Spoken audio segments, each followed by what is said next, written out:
हम लोग बात कर रहे थे आपका राष्ट्रपति अनुच्छेद 56 इस पर बात चल रही थी।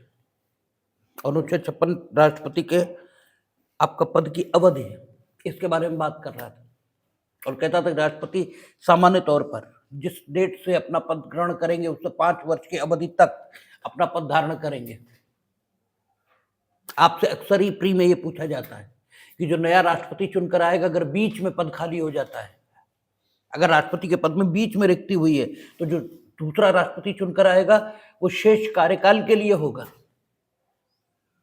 या फुल टर्म एंजॉय करेगा, तो उसके संबंध में 56(1) वही प्रभावी होगा। अब वो शेष कार्यकाल के लिए राष्ट्रपति चुना जाए ऐसी स्थिति नहीं है, बल्कि सीधे सीधे कह दिया 56(1) में, और कानून में जो कुछ लिखा है उसमें आप मिलावट कोई नहीं करेंगे, आपकी इच्छाएं नहीं चलेंगी, कानून चलेगा।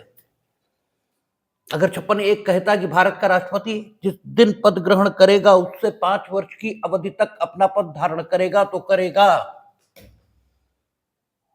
और बीच में केवल उन्हीं दशाओं में हट सकता है जो 56(1) का, खा और गा इसमें बताई गई है। और का में वो कहता है कि रेजिग्नेशन ये स्वयं दे दे या महाभियोग की प्रक्रिया इससे हटा दे, और मर जाए ये लिखा नहीं, क्योंकि इसकी कोई आवश्यकता दिखाई नहीं देती। अगर राष्ट्रपति की राष्ट्रपति रहते हुए मृत्यु होती है तब तो राष्ट्रपति रहा ही नहीं, व्यक्ति ही नहीं रहा, तो फिर वो तो नहीं ही रहेगा, इसलिए उसको लिखने की कोई आवश्यकता यहां लगती नहीं। हाँ, 2 स्थितियां हैं जबकि राष्ट्रपति व्यक्ति के तौर पर जीवित रहेंगे लेकिन राष्ट्रपति के तौर पर अपना पद रिक्त कर देंगे, और उन दोनों स्थितियों को मेंशन कर दिया। एक वो स्वयं कर सकते हैं, एक उन्हें हटाया जा सकता है, और 3 ही स्थितियां हो सकती हैं जब व्यक्ति अपने पद पर न रहे, या तो अपनी इच्छा से छोड़ दे या उसे हटा दिया जाए। तीसरी स्थिति ही नहीं हो सकती, इसलिए तीसरी स्थिति लिखी नहीं। ये यूं कहे तीसरी स्थिति हो सकती तो वो उसकी मृत्यु है, और मृत्यु की दशा में हम मानते हैं व्यक्ति ही नहीं रहा, क्योंकि व्यक्ति ये शरीर नहीं है। अगर व्यक्ति शरीर होता तो व्यक्ति की मृत्यु के बाद ये कहते हैं फला नहीं रहे और ये उनका शव है। तो शरीर की जो परिस्थिति है व्यक्ति के बिना शव की है, तो इसका मतलब ये हुआ कि व्यक्ति जब रहा ही नहीं तब फिर तो बात ही खत्म हो गई। तो अनुच्छेद 56(1) क्लियर घोषणा करता है कि प्रेसिडेंट ऑफ इंडिया जिस डेट में इलेक्ट होकर आएंगे उससे 5 वर्ष की अवधि, तो इसमें कोई घालमेल नहीं। शेष कार्यकाल की अवधि के लिए एमपी और एमएलए, क्योंकि वहां सदन की जो जीवन की अवधि है वही 5 वर्ष है। जिस सदन के आप मेंबर हुए हैं वो सदन ही 5 साल तक रहेगा, और राज्यसभा वहां भी सदन स्थायी है, लेकिन सदस्यता 6 वर्ष के लिए अर्जित होती है किसी भी सदस्य की, और किसी भी सदस्य ने इस्तीफा दिया आप उसकी जगह आए तो उसकी जगह आए ना, उसके स्थानापन्न है। अच्छा, उसके स्थानापन्न में तो वो जितने समय सदस्य रहता आप उतने ही समय सदस्य रहेंगे, उससे ज्यादा नहीं। लेकिन राष्ट्रपति के संबंध में विशेष बात है, और वो 56(1) क्लियर बता रहा है,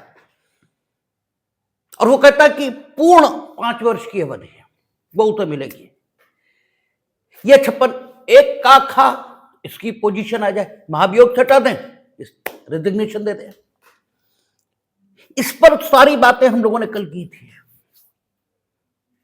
अब 57 कहता पुनर्निर्वाचन की योग्यता, और पुनर्निर्वाचन की योग्यता इसमें हम देखेंगे तो जो अमेरिका के प्रेसिडेंट हैं उनसे हम भिन्न हैं। अमेरिका में कोई भी व्यक्ति 2 बार अमेरिका का प्रेसिडेंट हो सकता है, हमारे यहां इस प्रकार का कोई प्रतिबंध नहीं है। कोई व्यक्ति कितनी भी बार भारत का राष्ट्रपति हो सकता है, कितनी भी बार, जीवन भर वो भारत का राष्ट्रपति बना रह सकता है। आर्टिकल 57 की जो भाषा है वो स्वयं में कोई प्रतिबंध नहीं लगाती है। और हमने कहा कानून में न आप कुछ बढ़ा सकते हैं न कुछ घटा सकते हैं, जो है सो है। तो आप देखें 57 की भाषा कि तो कोई व्यक्ति जो राष्ट्रपति के रूप में पद धारण करता है या कर चुका है, इस संविधान के अन्य उपबंधों के अधीन रहते हुए उस पद के लिए पुनर्निर्वाचन का पात्र होगा। संख्या नहीं दी कि कितनी बार पुनर्निर्वाचन का पात्र होगा, ये कुछ नहीं कहा है।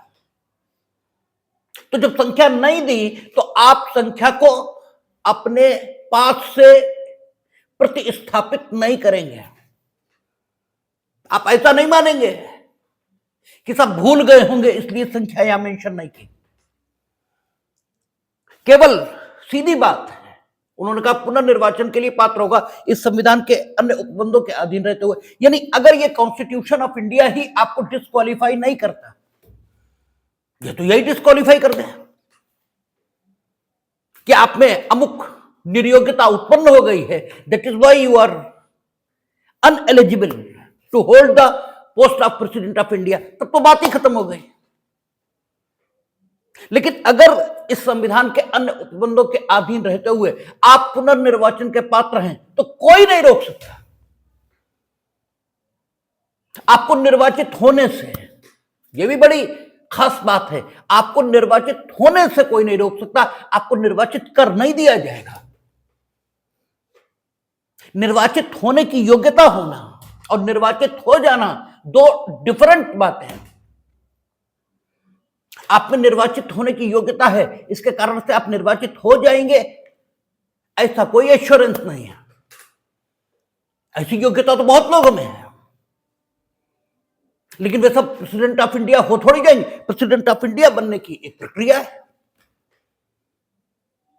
आप उस ढंग से चुनाव लड़ेंगे और उस ढंग से निर्वाचित होकर आएंगे, तब प्रेसिडेंट ऑफ इंडिया हो पाएंगे।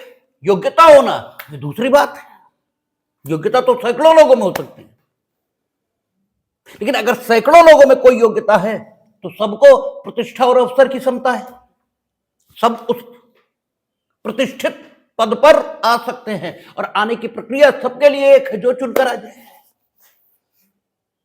तो आप में निर्योग्यताएं अगर कॉन्स्टिट्यूशन ऑफ इंडिया के मुताबिक कोई पैदा नहीं हुई है तो आप पुनर्निर्वाचन के लिए पात्र हैं। कितनी बार इस संबंध में कुछ भी नहीं कहा गया है, और जब कुछ भी नहीं कहा गया तो आप कुछ भी अपनी तरफ से नहीं लाएंगे। सबसे बड़ी चीज यही है कानून की दुनिया में कि आर्ट ऑफ बेयर रीडिंग, जो बेयर पढ़ने की कला है ये आपको आनी चाहिए। और बेयर पढ़ने की कला यही है कि आप अपना दिमाग दूसरी तरफ रख दें, जो लिखा है सिर्फ उसी का अर्थान्वयन करें। अपनी दिमाग से आपको कुछ भी कानून में जोड़ने या घटाने की अनुमति नहीं है। अक्सर आप कचहरियों में पूछते हैं कई बार बेल एप्लीकेशन लग सकती, सैकड़ों बार, हजारों बार, लाखों बार, करोड़ों बार, जितनी लगा सके लगाइए, क्योंकि कुछ नहीं लिखा है। ये कहीं नहीं लिखा कि जमानत कितनी बार मांगी जा सकती है, ये नहीं लिखा है। जमानत मांगी जा सकती है ये लिखा है, तो कितनी बार मांगी है कोई दिक्कत नहीं। लेकिन जैसे आम जीवन में आप एक बार कोई बात कहते हो और डिनाई कर दी गई, आप दोबारा वही बात कहो तो आपकी डांट पड़ती है कि जब एक बार मना कर दिया फिर क्यों कह रहे हो। तो यही स्थिति वहां है। आप कितनी भी बेल एप्लीकेशन फाइल करिए, बस आपके ग्राउंड्स अलग होने चाहिए। अगर आपके ग्राउंड्स अलग नहीं है तो रिजेक्ट होगा, क्योंकि वो तो रिजेक्ट हो ही चुका। और पहली बार जब कोई बेल मांगने जाता तो वो यही कहता है कि हम पर आरोपित अपराध जो है वो झूठा है। यानी पहली बेल हमेशा सभी लोग मेरिट पर मांगते हैं, गुणदोष पर मांगते हैं, और वो रिजेक्ट हो गई तो आप मेरिट पर सेकंड नहीं लगाएंगे, क्योंकि गुणदोष पर आपकी बात सुनी जा चुकी है और वो रिजेक्ट हुई। अब कोई नवीन ग्राउंड आपके पास आया है, लगाइए, किसने मना किया?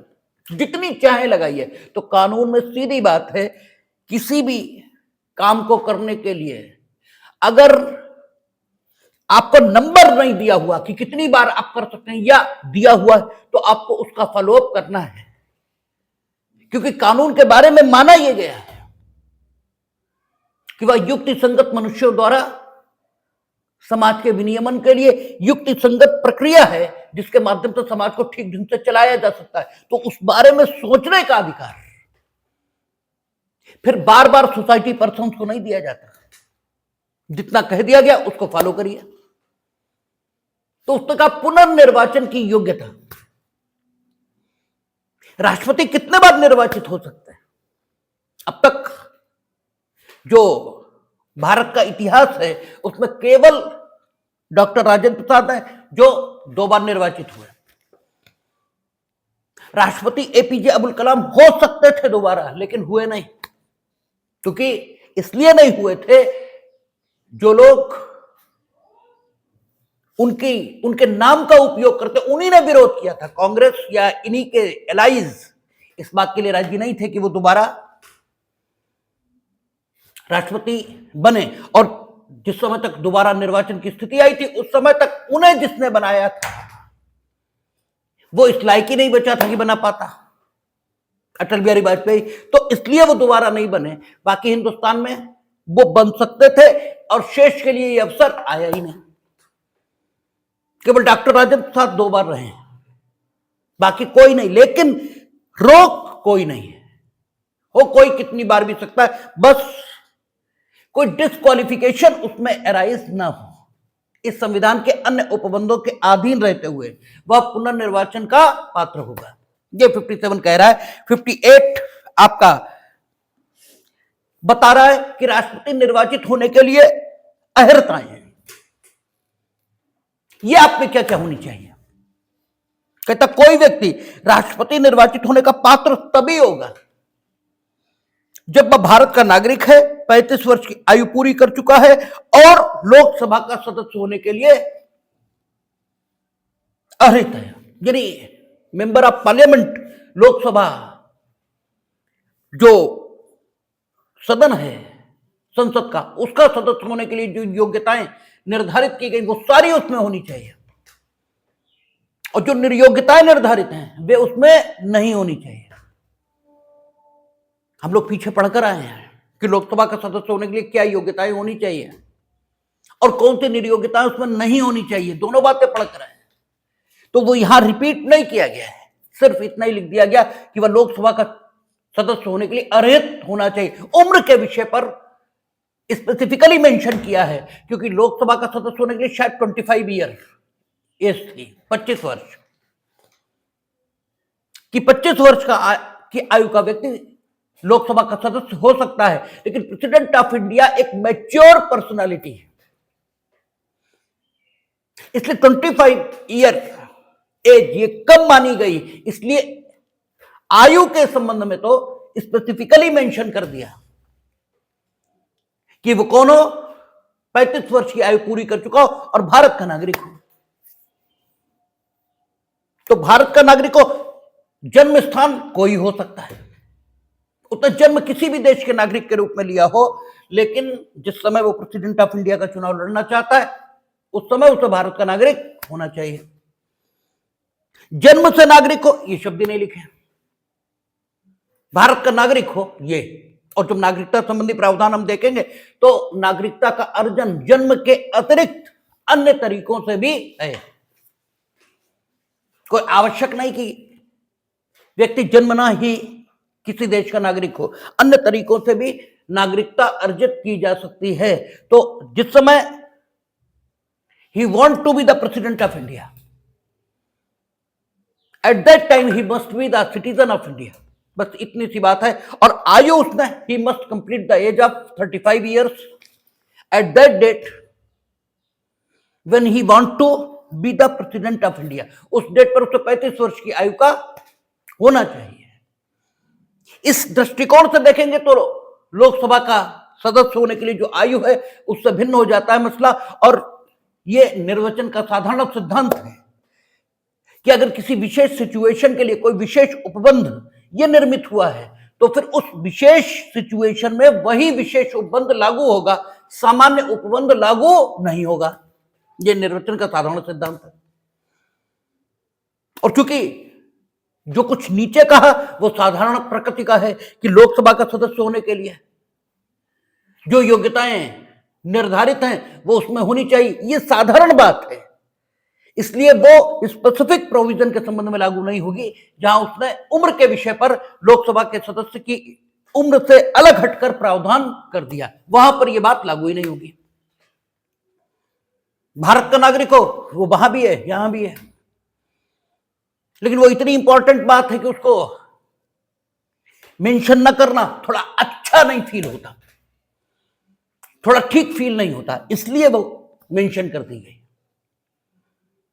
तो आपका ये एलिजिबिलिटीज हैं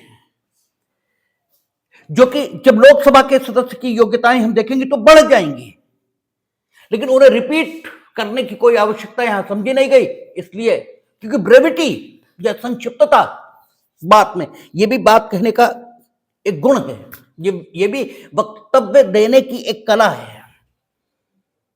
वक्ता की यह भी विशेषता मानी जाएगी कि वो कितना समग्र बोलता है और कितना संक्षिप्त बोलता है। कहते हैं आपका आंसर जो होना चाहिए कैसा होना चाहिए, समग्र होना चाहिए। समग्र मीनिंग देयर बाय उसमें जितने डायमेंशंस हो सकते हैं सारे डायमेंशंस पर बात ये होनी चाहिए। डायमेंशंस यानी जब आप क्वेश्चन लिखते हैं तो जो आप हेडिंग्स देते हैं वो डायमेंशंस को डिनोट करती है। हालांकि आपको मालूम नहीं होता कि डायमेंशंस को डिनोट कर रहे हैं, आप तो परंपरा, आदत, संस्कार इसके आधार पर हेडिंग्स देते हैं।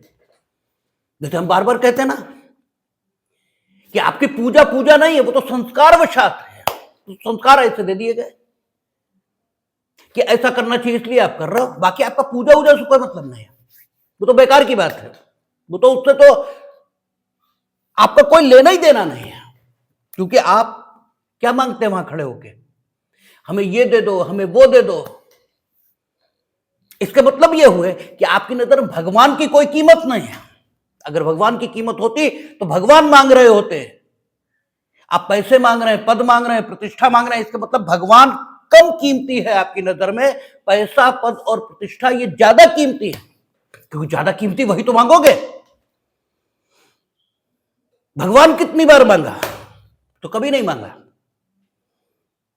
ठीक है ना। तो आप जो कुछ मांगते दिख रहे हो उस समय आप वो मांग रहे हो जो आपकी नजर में भगवान से बड़ा है, तभी तो मांग रहे हो, नहीं तो भगवान ही ना मांगे होते हैं। फिर पैसा क्यों मांगा होता, पद क्यों मांगा होता, प्रतिष्ठा क्यों मांगी होती। और विश्वास भी नहीं है कि मिल ही जाएगा, ये भी विश्वास नहीं है, क्योंकि अगर ऐसा विश्वास होता तो वो दिखता। ऐसा कोई विश्वास नहीं है आप में। इसलिए जो कुछ आप कर रहे हो वो आदतन कर रहे हो, ये जानकर नहीं कर रहे हैं कि ये सब हो जाएगा इसलिए कर रहे हैं, नहीं, ऐसा कोई विश्वास नहीं है आपका कि ये हो ही जाएगा, बस केवल आदत है इसलिए कर रहे हैं।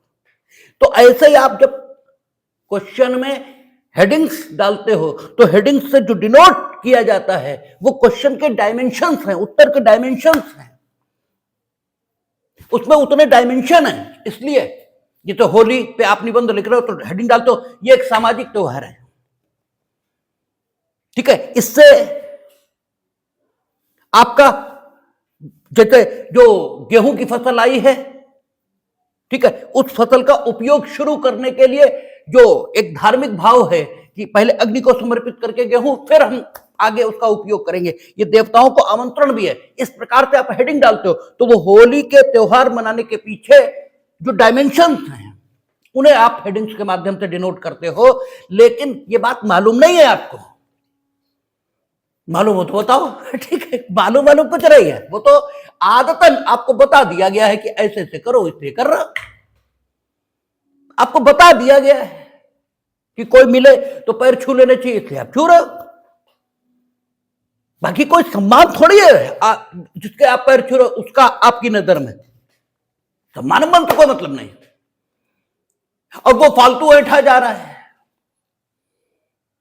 कि साहब ये हमारा सम्मान करो, तुम भी उस पर एहसान रख रहे हो कि हम तुम्हारा सम्मान कर रहे हैं। कुछ नहीं है, कुछ नहीं, कहीं कुछ नहीं होता तो पीछे पलटते ही गाली न देते हैं, और जिसके पैर छुए गए उसका आचरण वाकई आदर्श दिखता है, ऐसा कुछ भी नहीं है, वो सब आदतन है। बेंथम की भाषा में कहें तो बस केवल आदत विकसित हो गई है जीने के एक ढंग की, उसी ढंग से जी रहे हो, बाकी कुछ नहीं नहीं, बाकी तो सब बेकार की बात है।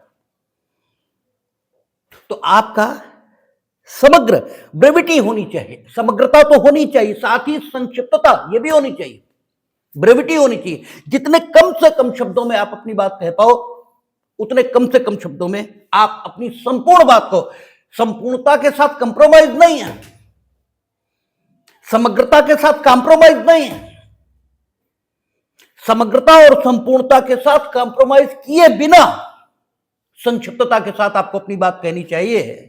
यह है विद्वता कि उसमें समग्रता भी है, उसमें संक्षिप्तता भी है और उसमें संपूर्णता भी है। तो कानून में आपको यही दिखाई देगा, संपूर्णता भी होगी शब्द में, बिल्कुल एकदम एक्यूरेट सारी बात उस शब्द में आ रही होगी, और संक्षिप्तता ये भी होगी, और संपूर्णता तो रहती ही रहती है। तो कानून इसीलिए बार बार उन्होंने लोकसभा, रिपीटेशन की जरूरत है नहीं, बात ही खत्म हो गई, ठीक है, इस ढंग से उन्होंने मेंशन किया आपके। उसके बाद कहता है कोई व्यक्ति, सबसेक्शन 2 में, जो भारत सरकार के, ये विशेष उपबंध है, ऐसी स्थितियां संसद का सदस्य होने के लिए नहीं है। आप देखें, कहता कोई व्यक्ति जो भारत सरकार के या किसी राज्य सरकार के अधीन अथवा उक्त सरकारों में से किसी के नियंत्रण में किसी स्थानीय या अन्य प्राधिकारी के अधीन कोई लाभ का पद धारण करता है। यहां ज्यादा बड़ी बात की है।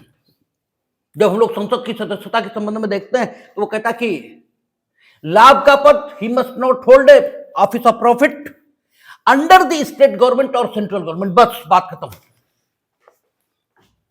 केंद्र सरकार और राज्य सरकार के अधीन उसे कोई लाभ का पद धारण नहीं करना चाहिए। यहां यह भी कहा केंद्र सरकार और राज्य सरकार के अधीन लाभ का पद तो धारण नहीं ही करना चाहिए, साथ ही केंद्र सरकार या राज्य सरकार के किसी भी, अथवा उक्त सरकारों लिखा ना, तो उक्त सरकारों, इन शब्दों को जब हम पढ़ेंगे तो केंद्र सरकार राज्य सरकार दोनों आ जाएगी। कहता अथवा उक्त सरकारों में से किसी के नियंत्रण में किसी स्थानीय या अन्य प्राधिकारी के अधीन, इनके अधीन भी लाभ का पद धारण नहीं करना चाहिए। तो बात ज्यादा बड़ी हो गई।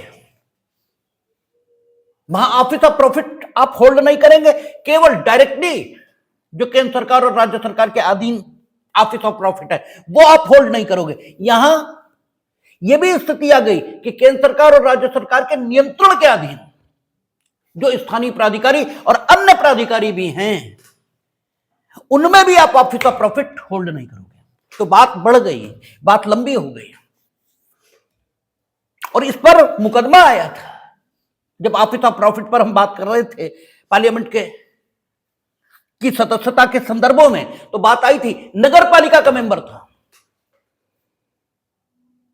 और उस नगर पालिका का कर्मचारी था, मेंबर नहीं, कर्मचारी था, और वो मेंबर ऑफ पार्लियामेंट ये मेंबर ऑफ स्टेट लेजिस्लेचर ये हो गया था, क्योंकि राज्यों के संबंध में और केंद्र के संबंध में स्थिति एक ही है। तो मसला जब न्यायालय तक गया था तो न्यायालय ने यही लाइन कोड की थी कि संसद की सदस्यता या राज्यों की विधायिकाओं की सदस्यता के संदर्भ में यह शर्त नहीं लगी है कि व्यक्ति उक्त सरकारों के नियंत्रण के अधीन किसी स्थानीय प्राधिकारी या अन्य प्राधिकारी का कर्मचारी या उसमें ऑफिस ऑफ प्रॉफिट होल्ड न करता हो, ऐसी शर्त उनके संबंध में नहीं लगी है, ये प्रेसिडेंट ऑफ इंडिया के संबंध में लगी है। तो अगर ये व्यक्ति प्रेसिडेंट ऑफ इंडिया निर्वाचित हो गया होता तो डेफिनेटली इसका इलेक्शन शून्य हो गया होता। लेकिन संसद के सदस्य के संबंध में इस प्रकार की कोई शर्त है ही नहीं।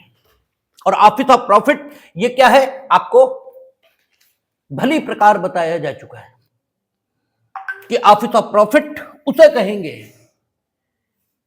पहली बात वो ऑफिस होना चाहिए, और अगर ऑफिस है भी लेकिन ऑफिस ऑफ प्रॉफिट नहीं है तो भी बात खत्म हो गई। और ऑफिस ऑफ प्रॉफिट भी है लेकिन केंद्र सरकार या राज्य सरकार के अधीन नहीं है तो भी बात खत्म हो गई,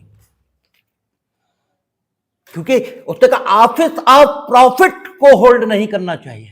तो ऑफिस क्या है, प्रॉफिट, ऑफिस ऑफ प्रॉफिट क्या है, और ऑफिस ऑफ प्रॉफिट आप निर्धारित करोगे तो दोनों को अलग अलग निर्धारित करना पड़ेगा, ऑफिस क्या और ऑफिस प्रॉफिट क्या। तो फिर ऑफिस ऑफ प्रॉफिट ये है या नहीं है। और फिर अगली कसौटी है भी तो क्या केंद्र सरकार या राज्य सरकार के अधीन है। तो ऑफिस आपसे कहा गया था कि ऑफिस एक पदीय हैसियत है जो व्यक्ति से स्वतंत्र है। प्राइम मिनिस्टर ऑफिस पीएमओ हमेशा रहेगा, नरेंद्र मोदी हमेशा पीएम नहीं रहेंगे। तो प्रधानमंत्री ये ऑफिस है, ये व्यक्ति नहीं है। सम्राट ऑफिस है, ये पद है, ऑफिस ऑफ प्रॉफिट। और प्रॉफिट का मतलब क्या हुआ कि आपको मॉनेटरी गेन हो रहे हैं। कितने हो रहे हैं इससे मतलब नहीं है, 2 रुपए मिल रहा है क्यों मिल रहा है, और 2 लाख मिल रहा है इससे भी कोई मतलब नहीं, ठीक, इससे कोई लेना देना नहीं। कितना मिला ये तो आपकी अपनी जिसे औकात कहें उस पर निर्भर है। हम आपसे कहें कि अगर आप झूठ बोलो, मानो आप हमेशा सच बोलते हो, ऐसी आपकी प्रतिष्ठा है कि आप हमेशा सच बोलते हो, और हम कहें कि झूठ बोलो और आप 2 करोड़ रुपए पर झूठ बोलने को तैयार हो जाओ, तो आप सच्चे आदमी नहीं हो, आप झूठे ही थे, बस आपकी कीमत ठीक नहीं लग रही थी इसलिए आप अब तक सच बोलने का नाटक कर रहे थे। क्योंकि अगर झूठ न बोलना ही आपका स्वभाव होता तो वो कहते नहीं कि मेरे एक हाथ पर सूरज और एक हाथ पे चांद रख दो तो भी नहीं बोलेंगे। अगर ये स्थिति होती तो ये तो सिर्फ कीमत आंकने भर की बात हुई। इसलिए वो ऑफिस जिससे मॉनेटरी गेन हो रहे हैं, व्यक्ति को मॉनेटरी गेन कितने हो रहे हैं इससे लेना देना नहीं है। मॉनेटरी गेन, और गेन का मतलब यह है कि जो कुछ आपका खर्च हो रहा अगर सिर्फ उतना ही आपको दिया जा रहा तो ये प्रतिकर है, ये गेन नहीं है। हम जिस ऑफिस पर में, ठीक है, जिस ऑफिस को हम होल्ड कर रहे हैं उस ऑफिस तक जाने में हमें 100 रुपए खर्च करने पड़ते हैं और 100 ही हमें मिल रहा है, तो गेन क्या हो रहा है, 0। ठीक है, तो ये कंपनसेटरी नेचर है इसका, इसलिए ये गेन नहीं माना जाएगा। भले ही ऑफिस है, भले ही सेंट्रल गवर्नमेंट और स्टेट गवर्नमेंट के अधीन है, मान लिया, लेकिन गेन क्या हो रहा, कुछ भी नहीं। इसलिए ऐसा व्यक्ति अनएलिजिबल नहीं है, क्योंकि अनएलिजिबल कौन है, जो ऑफिस होल्ड करे, ऑफिस ऑफ प्रॉफिट होल्ड करे और सेंट्रल गवर्नमेंट और स्टेट गवर्नमेंट इनके अधीन हो, इनमें से एक की कमी हो जाएगी, he will not be ineligible to be the member of parliament. सारी बातें होनी चाहिए, एक की भी कमी है तो बात नहीं बनेगी। लेकिन ये बातें विस्तार से हम लोगों ने चर्चा किया था जब संसद की सदस्यता और इसके लिए योग्यता, इसकी बात चल रही थी। लेकिन यहां एक एडिशनल बात आई है और यह भी प्री में खूब पूछी जाती, आपसे विकल्प बना दिए जाते हैं कि राष्ट्रपति के पद पर जाने के लिए, राष्ट्रपति के पद पर निर्वाचित होने के लिए क्या नहीं होना चाहिए। और एक ये बना दिया कि सेंट्रल गवर्नमेंट या स्टेट गवर्नमेंट इसके अधीन लाभ का पद धारण न करता हो।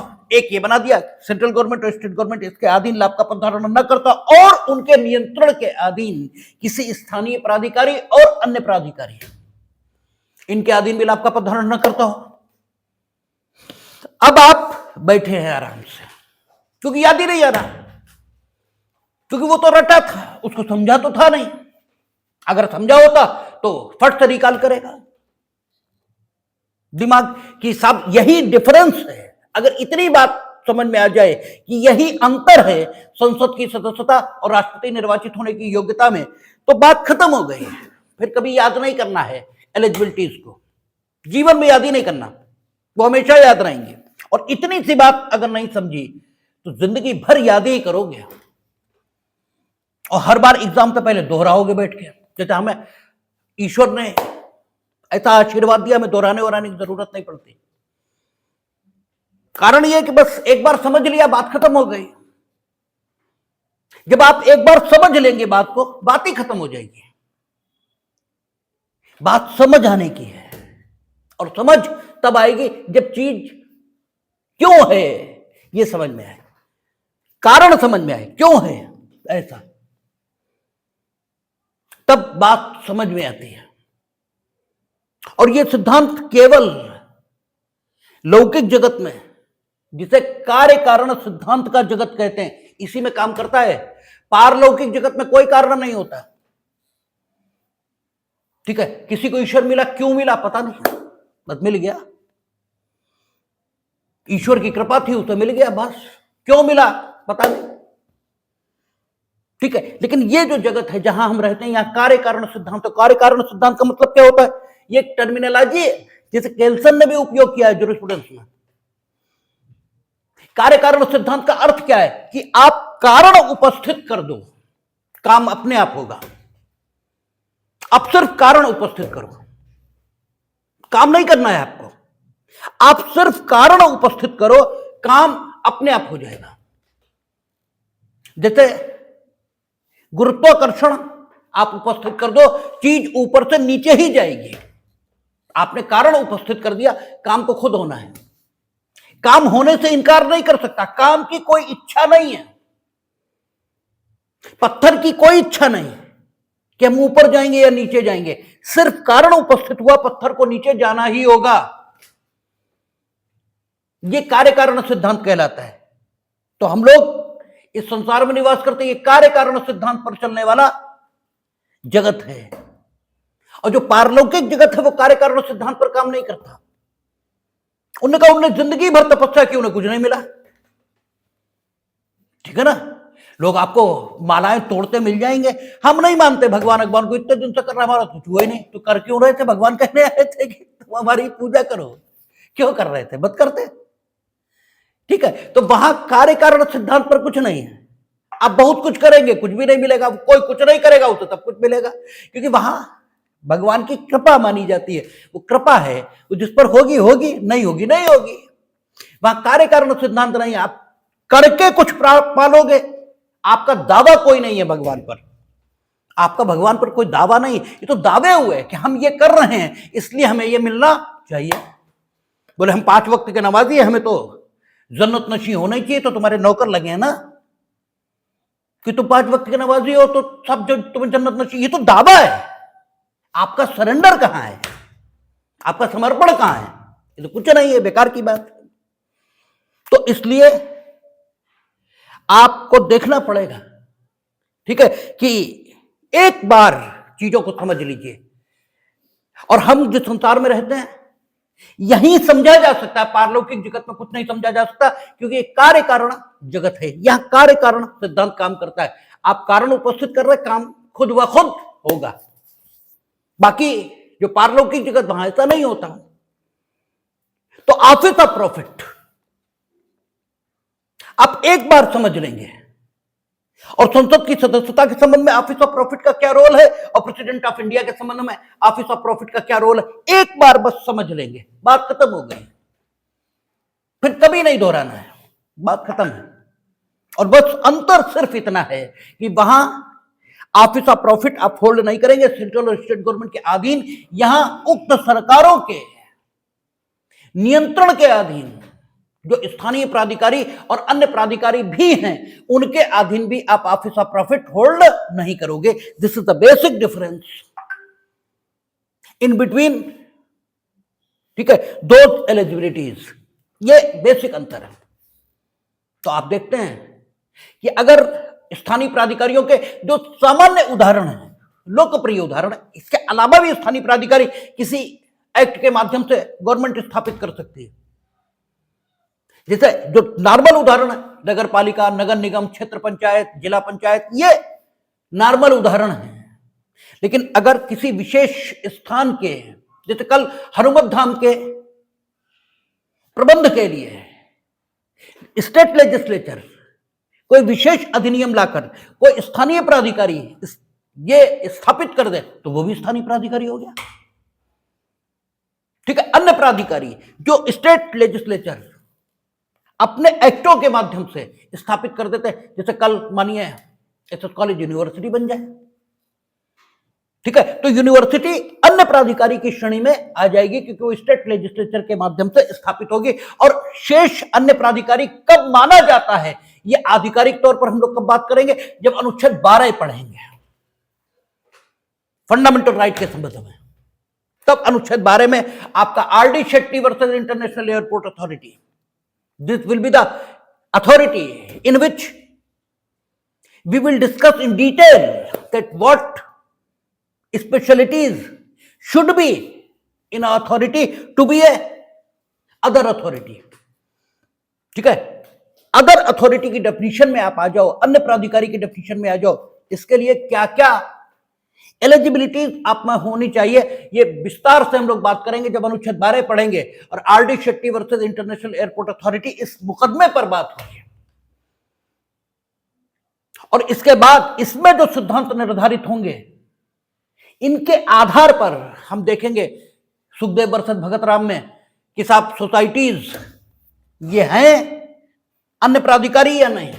अजय हसिया वर्सेस खालिद मुजीब, उसमें देखेंगे कि साहब अदर अथॉरिटी, इसमें कोई कोऑपरेटिव सोसाइटी आएगी या नहीं आएगी, ये बातें वहां चलेंगी। लेकिन यहां आप मोटे मोटे में समझ लो कि केंद्र सरकार या राज्य सरकार के नियंत्रण के अधीन, और नगर पालिकाएं या स्थानीय प्राधिकारी अक्सर उन सरकारों के नियंत्रण में होते ही हैं। ठीक है, यहां भी नगर निगम, उसके मेंबर्स हैं, उसके महापौर हैं, वो सब चलाएंगे उसको।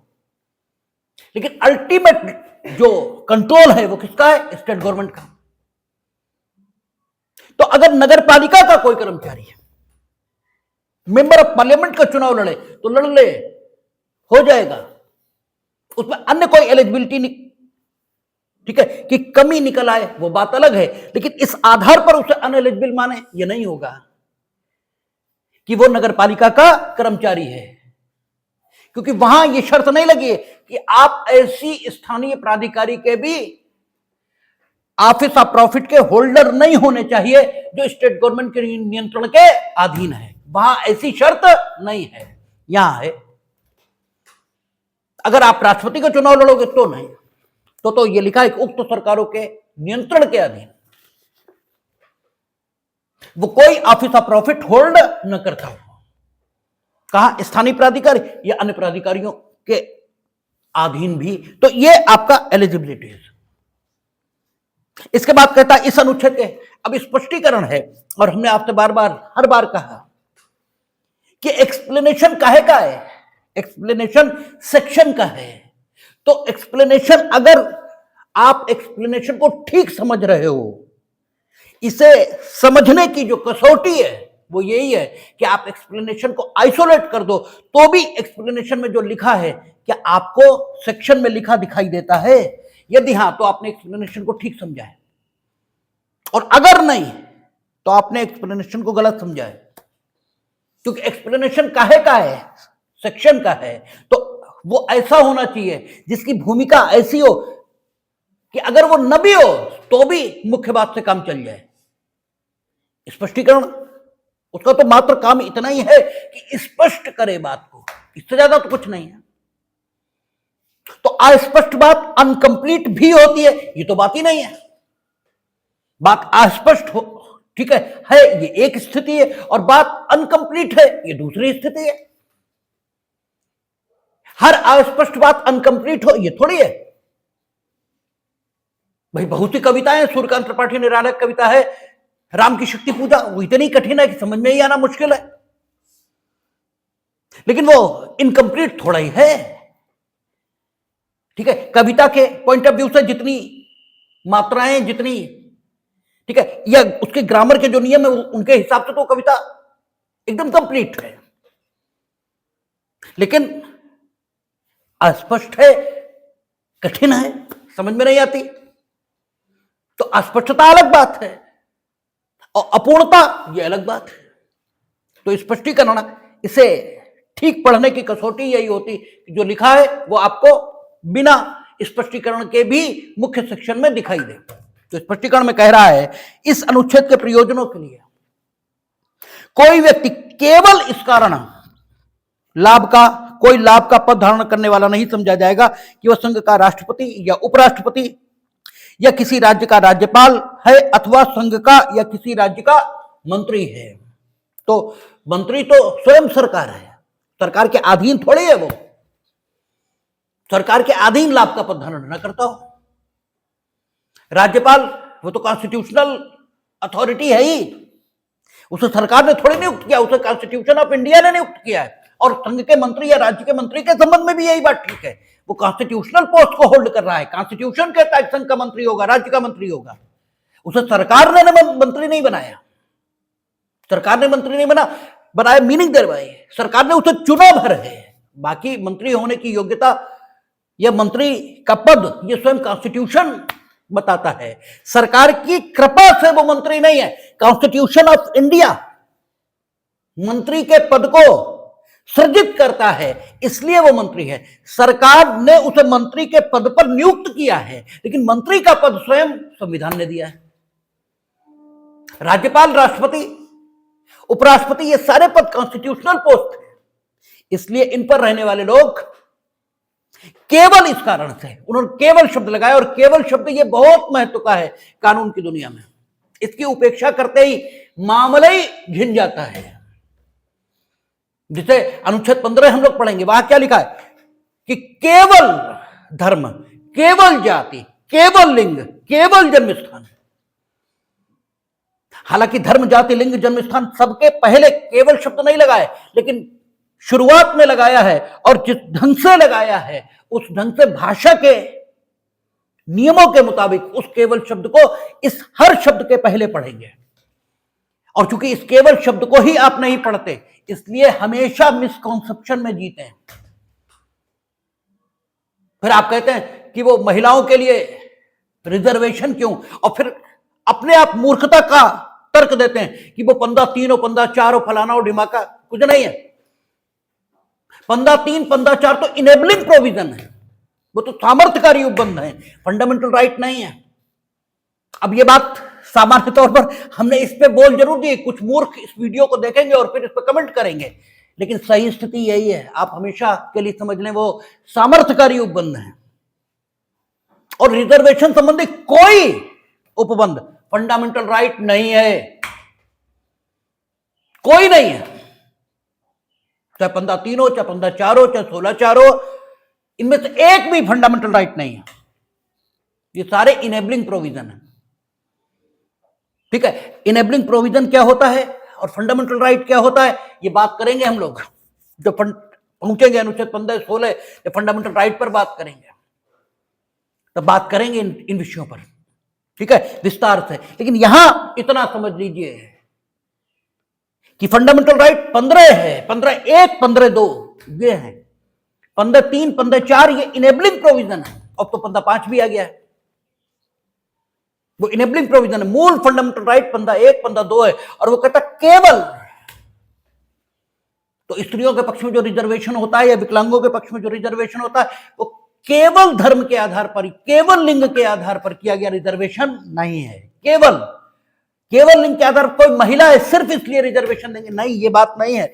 बात यह कि सोशली जो स्थिति है, सामाजिक जो स्थिति है, उस सामाजिक स्थिति में हम जब, ठीक है, उस सामाजिक दशाओं में, उन सामाजिक स्थितियों में रिजर्वेशन के बिना प्रतिष्ठा और अवसर की समता हम उन्हें उपलब्ध करा ही नहीं पाएंगे। और जो कॉन्स्टिट्यूशनल गारंटीड है, कॉन्स्टिट्यूशनल गारंटी है, इसलिए वो रिजर्वेशन है। इसलिए ये नहीं कहा जा सकता कि केवल लिंग के आधार पर कोई प्रेफरेंस दिया गया है। तो ये केवल शब्द बड़ा महत्व का होता है कानून की दुनिया में, और आप उतने ध्यान से पढ़ते ही नहीं तो केवल शब्द दिखाई नहीं देता।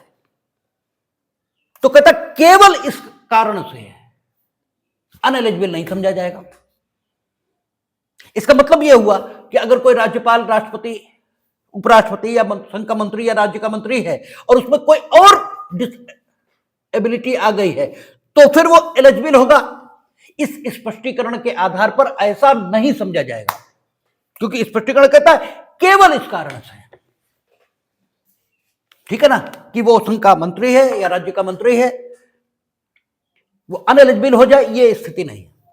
क्योंकि ये all these post are constitutional post, ये सृजित नहीं है, वो मंत्री के रूप में नियुक्त सरकार के द्वारा हुआ है, लेकिन उसका पद सरकार की कृपा पर निर्भर नहीं है। उस पद का सृजन स्वयं कॉन्स्टिट्यूशन ऑफ इंडिया ने किया है। तो अंतर को बिल्कुल ठीक देखना चाहिए। जब आप अंतर को एकदम ठीक नहीं देखते तो गड़बड़ होता है। जैसे कोई हमसे कह रहा था कि कहते ये कि भगवान को घमंड नापसंद है। तो मैं कहा बात ठीक है, घमंड नापसंद है, ठीक है। तो बोले फिर तो भगवान आदमी जैसा हो गया, आदमी को भी घमंड नापसंद है, तो आदमी और भगवान में फर्क क्या बचा? भाई आदमी और भगवान में फर्क तो कोई नहीं बचा ना। आदमी को भी घमंड नापसंद है और भगवान को भी घमंड नापसंद है। तो भगवान फिर आदमी के तल पर आ गया ना। तो बात हमने उससे भी कहा, हमने कहा तुम बात को गलत ढंग से समझ रहे हो। जैसे ये कहा जाए कि पानी को गड्ढा पसंद है, ये बात कितनी सच है, या पत्थर को छत की बजाय जमीन पसंद है, तो ये बात बेवकूफी की है। क्योंकि पत्थर को छत की बजाय जमीन नहीं पसंद है, गुरुत्वाकर्षण उसे खींचता है, ठीक है ना। उसकी नियति जब आप ऊपर से छोड़ते हो तो नीचे जाना बन जाती। ऐसे ही है कि भगवान को घमंड नापसंद है, मीनिंग देयर बाय अगर तुम घमंडी हो, तुम में घमंड है, तो तुम भगवान के नजदीक जाओगे ही नहीं। भगवान मना नहीं कर रहे कि तुम हमारे नजदीक मत आओ। भगवान को घमंड नापसंद है, इस सेंटेंस को दो तरह से समझा जा सकता है। एक, भगवान घमंडी को अपने पास नहीं आने देंगे, ठीक। दूसरा, घमंडी भगवान के पास जाएगा ही नहीं, ठीक है ना। जैसे भाई पानी ऊपर से नीचे की ओर जाएगा ना, भाई पानी ऊंचाई से ढलान की ओर चलेगा, तो आप ये कह सकते हैं कि पानी को ढलान पसंद है, तो पानी को ढलान नहीं पसंद है। पानी की नियत यही है कि वो ऊपर से नीचे की ओर जाएगा। ऐसे घमंडी की नियत यही है कि वो किसी के सामने नहीं झुकेगा। घमंडी की नियत ये है, भगवान की नहीं है। घमंडी की नियत ये है कि वो झुकेगा ही नहीं। जब वो झुकेगा ही नहीं, वो भगवान के पास जाएगा ही नहीं, तो भगवान से दूरी तो उसकी रहेगी ही रहेगी। कहने का अर्थ सिर्फ इतना ही है। तो आप चीजों को कैसे समझते हैं ये आप पर निर्भर है। केवल शब्द ये इंपॉर्टेंट है, केवल इस कारण से कोई अपात्र नहीं होगा, ठीक है ना। तो आपका कहता है स्पष्टीकरण में। फिर कंडीशंस, कहता राष्ट्रपति के पद के लिए शर्तें क्या हैं।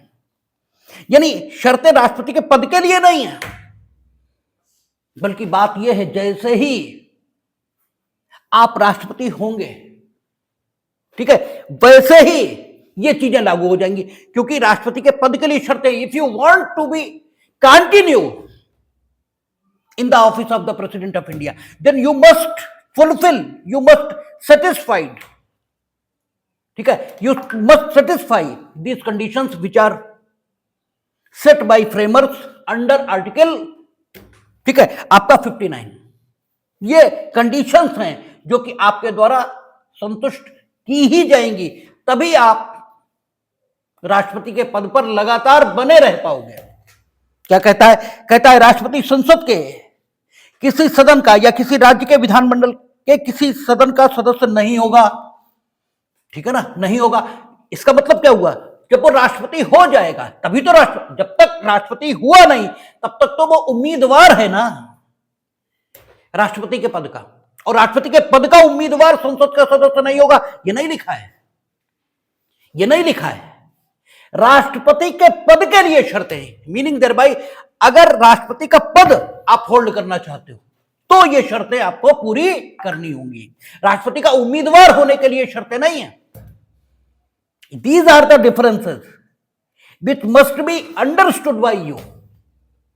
और जब ये समझ में नहीं आता तभी दिक्कत होती कि उन्होंने कहा कि वो 56 में पदावधि, 56(1) में लिखा कि जो है 56(1)(b) में महाभियोग लगाया जा सकेगा।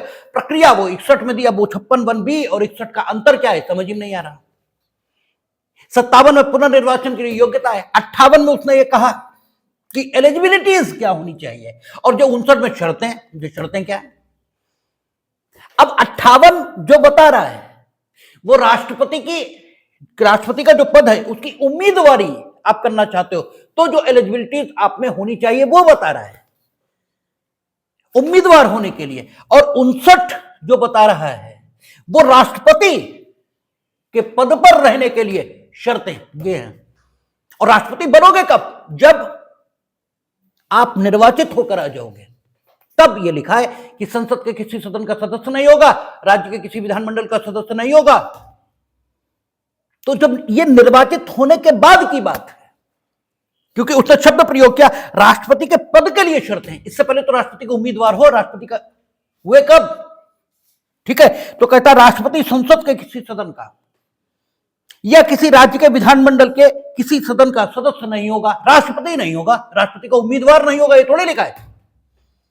ठीक है, और यदि संसद के किसी सदन का या किसी राज्य के विधानमंडल के किसी सदन का कोई सदस्य राष्ट्रपति निर्वाचित हो जाता है तो यह समझा जाएगा कि उसने उस सदन में अपना स्थान राष्ट्रपति के रूप में अपने पद ग्रहण की तारीख से रिक्त कर दिया है। तो यह माना जाएगा कि उसने रिक्त कर दिया है। यानी वो रिक्त करे न करे इससे मतलब नहीं है, इट विल बी प्रिज्यूम्ड, जब मान लिया जाए कि रिक्त कर दिया है। यानी अगर वो इस्तीफा न भी दे, अगर वो कुछ ना करे, नॉर्मली दे ही देते हैं, लेकिन अगर कुछ भी ना करे तो भी ये माना जाएगा कि रिक्त कर दिया है। ठीक है ना। अच्छा, कहता है राष्ट्रपति अन्य कोई लाभ का पद धारण नहीं करेगा। ठीक है ना। अब केंद्र सरकार या राज्य सरकार के अधीन वाली शर्त भी खत्म, वो तो कब थी? उम्मीदवारी के लिए। ठीक है ना। वो राष्ट्रपति के पद पर आने से पूर्व क्या योग्यताएं आप में होनी चाहिए इसकी बात कर रहा था। और अगर वहीं तक होता बात, अगर ये बात न लिखी जाए तो एक बार राष्ट्रपति, हालांकि इतना जलील आदमी राष्ट्रपति तक पहुंचेगा ये थोड़ी कठिन बात है, लेकिन फिर व्यवस्था तो हमेशा जलीलों को ही ध्यान में रखकर बनाई जाती है।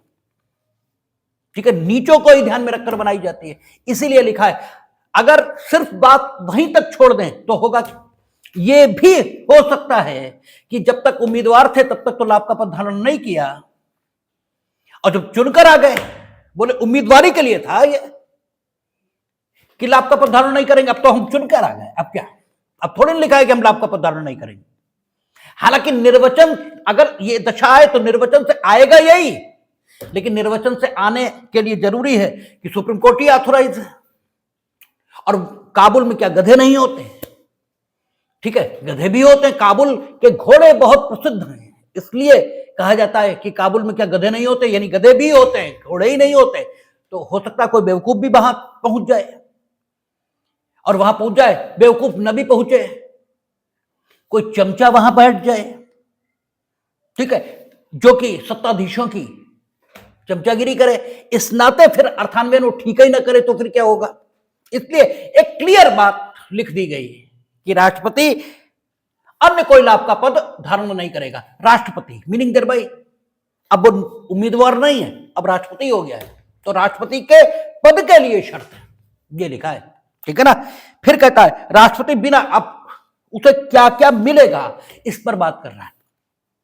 कहता राष्ट्रपति बिना किराया दिए अपने शासकीय निवासों के उपयोग का हकदार होगा। यानी राष्ट्रपति भवन में जो रहेगा उसके लिए कोई किराया उसे नहीं देना है, ठीक है ना। अच्छा, और ऐसी उपलब्धियों, भत्तों और विशेषाधिकारों का भी जो संसद विधि द्वारा अवधारित करे, और जब तक इस निमित्त इस प्रकार उपबंध नहीं किया जाता तब तक ऐसी उपलब्धियों, भत्तों और विशेषाधिकारों का जो दूसरी अनुसूची में विनिर्दिष्ट है हकदार होगा।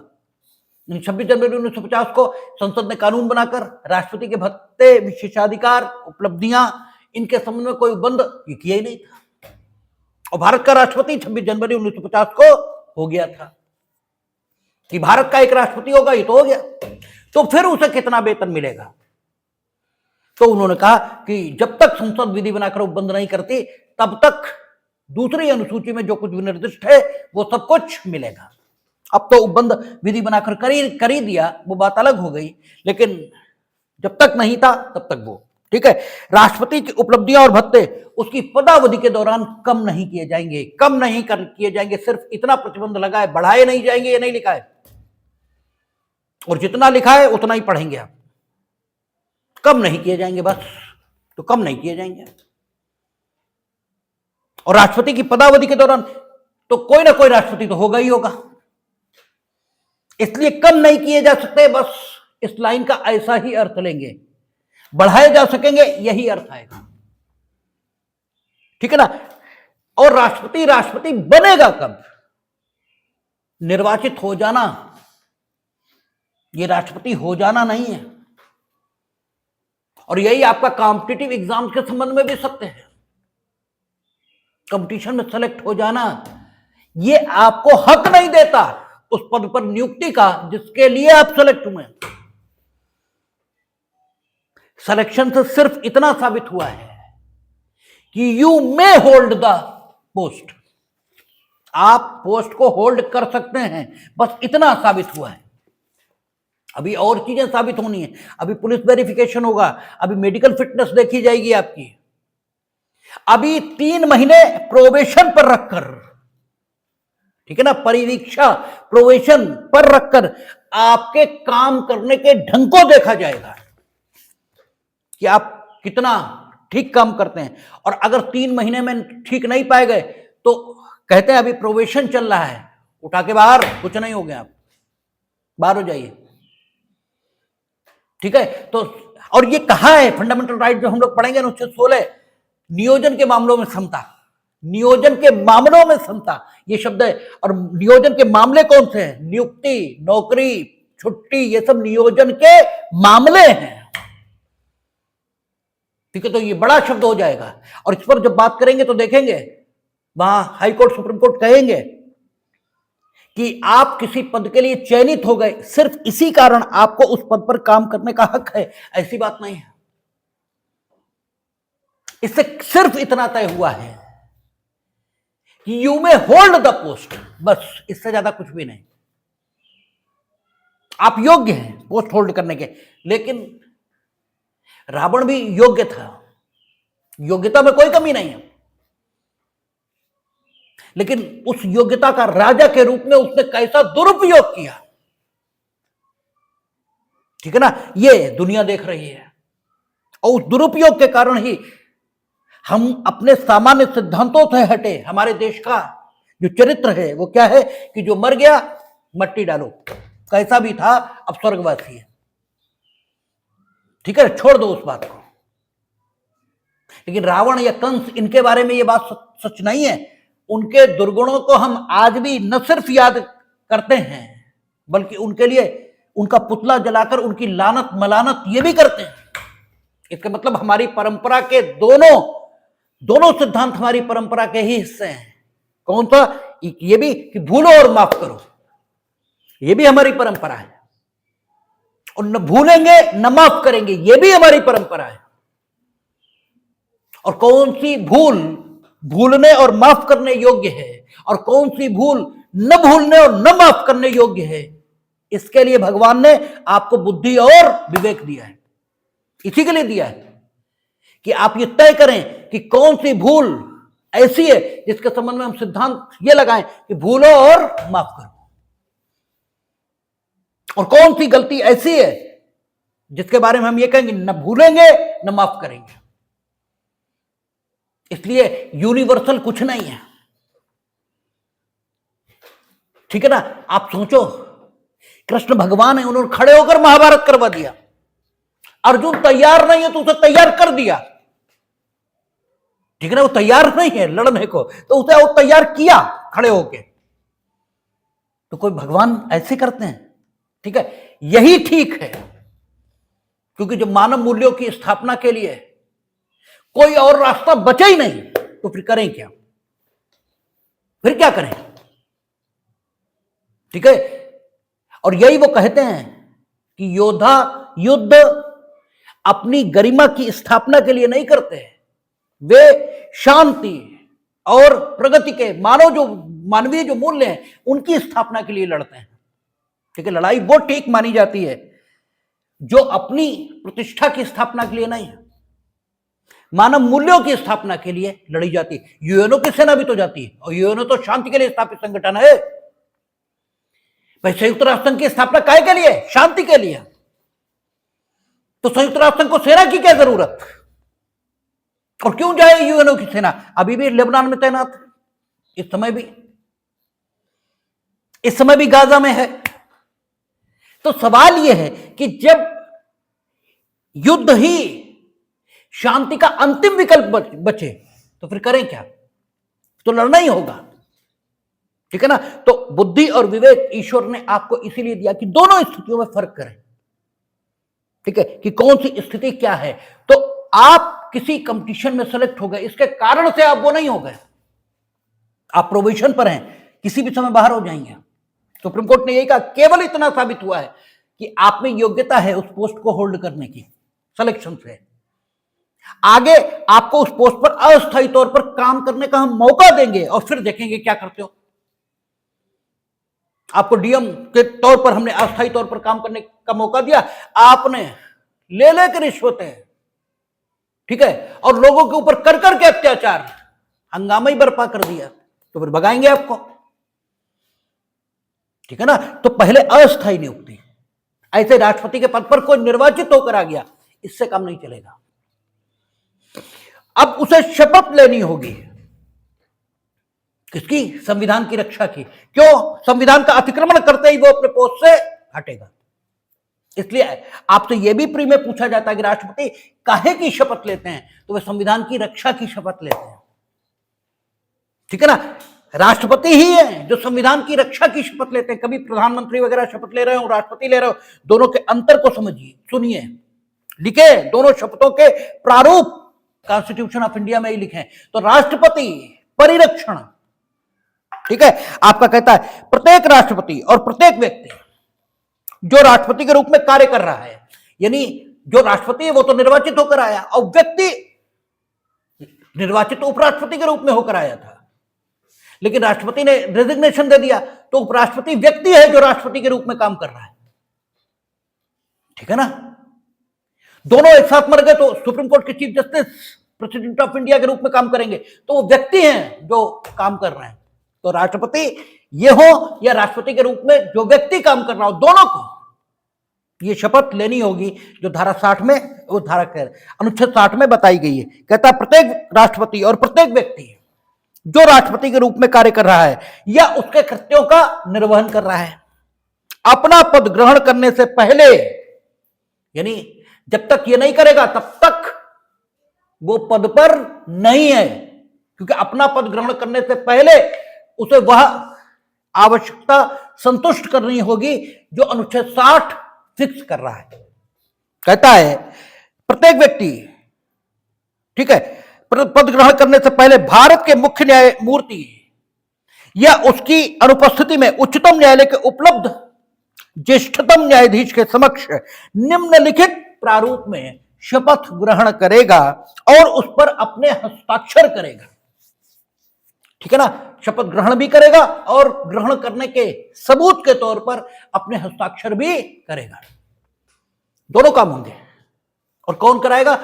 Primarily chief justice of India, if they are absent due to any reason, ठीक है, बीच में भी, ठीक है, आपका बीमारी कुछ भी हो सकता है, due to any reason if he is absent, then the superior, जो सीनियर मोस्ट जज उपलब्ध होगा, द अवेलेबल सीनियर मोस्ट जज ऑफ द सुप्रीम कोर्ट, उसके समक्ष शपथ ग्रहण करेंगे। और शपथ का प्रारूप क्या होगा, नीचे दिया है, मैं अमुक ईश्वर की शपथ लेता हूं, तो आप आस्तिक हैं तो ईश्वर की लेंगे, और अगर आप नास्तिक हैं, आपको ईश्वर के अस्तित्व में कोई विश्वास नहीं है, और ईश्वर के अस्तित्व में जो विश्वास नहीं करता वो जरूरी नहीं गलत आदमी हो। बुद्ध और महावीर ये दोनों नास्तिक दर्शन को प्रतिपादित करते हैं, दोनों नास्तिक थे, क्योंकि इनका कहना यह था कि हम अगर ब्रह्मचर्य, अस्तेय, ठीक है ना, अपरिग्रह, ये इनके 5 महाव्रत जो हैं उनका पालन करेंगे तो ईश्वर तो हमें मिलेगा ही, उसकी कृपा थोड़ी ना है, उसकी जरूरत क्या है भाई, हम ठीक जीवन जिएंगे, बात खत्म हो गई।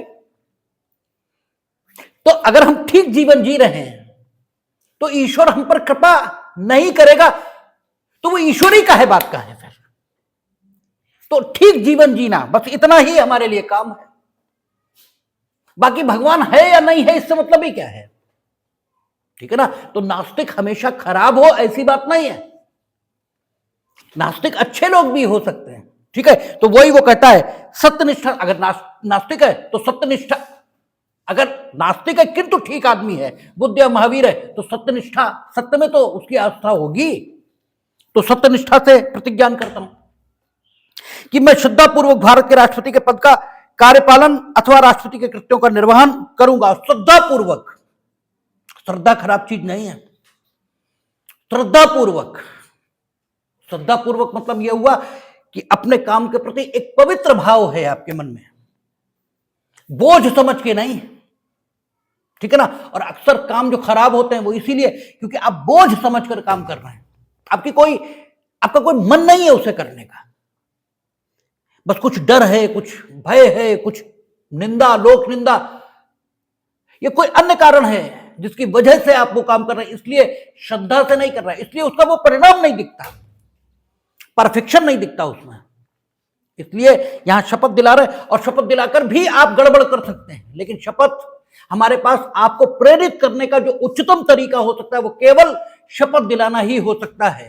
इसके अलावा मानवों के समाज में ऐसी कोई व्यवस्था संभव नहीं है जिसके माध्यम से व्यक्ति को प्रेरित किया जा सके कि वो कुछ करे। तो कहता है श्रद्धापूर्वक, ठीक है, भारत के राष्ट्रपति के पद का कार्यपालन अथवा राष्ट्रपति के कृत्यों का निर्वहन करूंगा तथा अपनी पूरी योग्यता से, यानी आज आधे अधूरे मन से नहीं, पूरी योग्यता से, ठीक है। शब्दों का चयन बड़े सोच समझकर हुआ है। कहता है कि अपनी पूरी योग्यता से संविधान और विधि का परिरक्षण, संरक्षण और प्रतिरक्षण करूंगा। प्रतिरक्षण करने की जरूरत कब होती है, जब कोई वायलेट करता है, ठीक है, तब आपका, और परिरक्षण कोई वायलेट नहीं कर रहा, लेकिन फिर भी अपनी ओर से उसमें कुछ ऐसा करते रहना ताकि वो रक्षित होती रहे, पॉजिटिव एक्ट करना, पॉजिटिवली रेस्पॉन्स करना कि वो बनी रहे। और संरक्षण हम कुछ नहीं कर रहे लेकिन हम हैं, इसलिए कोई उस पर वो नहीं कर सकता, ठीक है ना। तो संरक्षण, परिरक्षण और प्रतिरक्षण, ये 3 चीजें जरूरी हैं किसी भी चीज को लगातार अस्तित्व में बनाए रखने के लिए। तो भारत के संविधान को लगातार अस्तित्व में बनाए रखना ये स्वयं राष्ट्रपति की जिम्मेदारी है, और इसके लिए तीनों तरीके वो इस्तेमाल करेगा जो चीज को अस्तित्व में बनाए रखने के लिए जरूरी समझे जाते हैं, परिरक्षण, प्रतिरक्षण और संरक्षण, तीनों। और ये भी आपसे प्री में खूब पूछते हैं कि शपथ किसके समक्ष लेते हैं, काहे की शपथ लेते हैं, ठीक है, राष्ट्रपति किस चीज की शपथ लेते हैं, तो संविधान के परिरक्षण, संरक्षण और प्रतिरक्षण, इसकी शपथ लेते हैं, ठीक है ना। और मैं भारत की जनता की सेवा और कल्याण में, ठीक है, रत रहूंगा, ये आपको शपथ लेनी है। और शपथ का प्रारूप कहां दिया है, स्वयं अनुच्छेद 60 में। राष्ट्रपति के पद का जो शपथ है वो कहां दी, और बाकी सबकी शपथ वो तीसरी यानी चौथी अनुसूची, मतलब किसी अनुसूची में दी गई है, लेकिन राष्ट्रपति के पद की शपथ यहीं दी गई है। और ये भी आपसे खूब पूछा जाता कि अनुसूची में दी या कहां दी है, तो वो अनुच्छेद 60 यहीं दी है। ठीक है, तो यहीं तक रखेंगे। अब महाभियोग की प्रक्रिया है और राष्ट्रपति के विशेषाधिकार जो यहां दिए नहीं है, लेकिन उसके कुछ विशेषाधिकार भी हैं। 361 यहीं पर पढ़ा जाता है, तो 61 और 361 दोनों हम लोग कल बात करेंगे उन पे, आज नहीं, आज यहीं तक रखेंगे।